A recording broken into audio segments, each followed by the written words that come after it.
Les enfants d'aujourd'hui sont les protagonistes qui façonneront les sociétés du futur.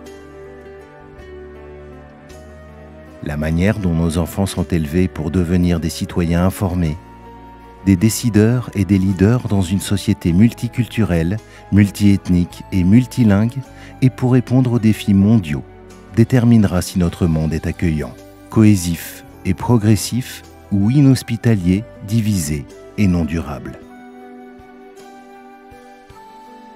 Avant l'adoption de la Convention des Nations Unies relative aux droits de l'enfant en 1989, les enfants étaient invariablement considérés comme dépendants des adultes pour l'aide matérielle et la protection et traités comme des êtres impuissants, sans voix et invisibles. En vertu de la Convention, les enfants, les adolescents et les très jeunes ont été reconnus pour la première fois comme des sujets de droit en vertu du droit international, indépendamment de leur lieu de naissance. La Convention a marqué le début d'une nouvelle ère. La Convention et ses 3 protocoles additionnels reconnaissent le principe de l'évolution des capacités. Le concept de capacité évolutive transforme notre façon de voir, de permettre et d'habiliter l'agence des enfants dans la réalisation de leurs droits. La Convention promeut un modèle de relation parent-enfant qui s'écarte des conceptions historiques qui définissaient la parentalité en termes de propriété de l'enfant.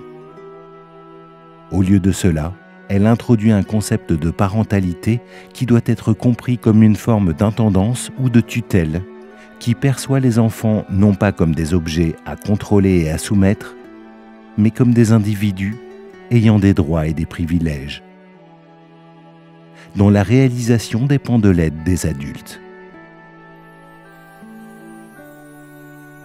Cette approche positive et habilitante favorise la maturation, l'autonomie et l'expression de soi des enfants.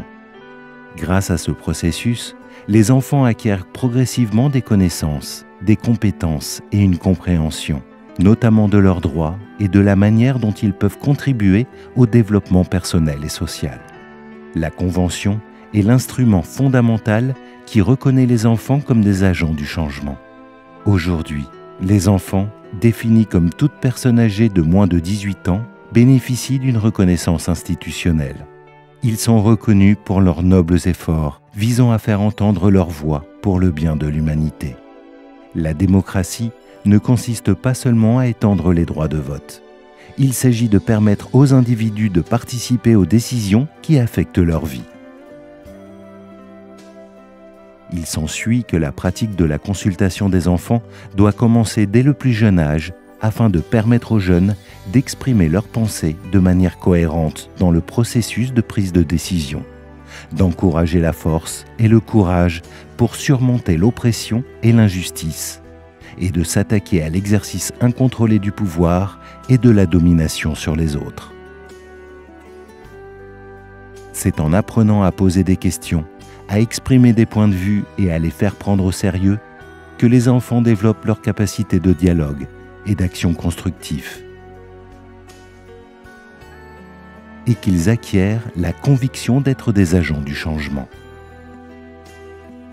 C'est l'étincelle des idées qui inspire de nouvelles façons de penser et d'agir, propice au développement de nouvelles structures nécessaires à une civilisation en constante évolution. Une vie familiale démocratique nourrit chez les enfants le sens de la responsabilité collective et le désir de construire une communauté unifiée, fondée sur des valeurs communes et sur l'estime réciproque. C'est la marque d'une civilisation juste, inclusive et en pleine maturité. Sans galvaniser et susciter la contribution de tous les segments de la société en tant qu'acteurs essentiels du processus de prise de décision, le changement ne sera pas durable.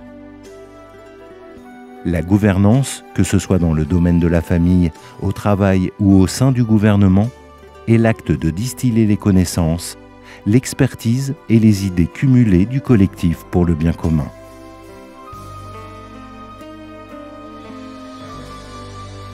Cela commence par une vie démocratique au niveau fondamental de la famille. Cela commence par l'enfant. Vivre une vie démocratique.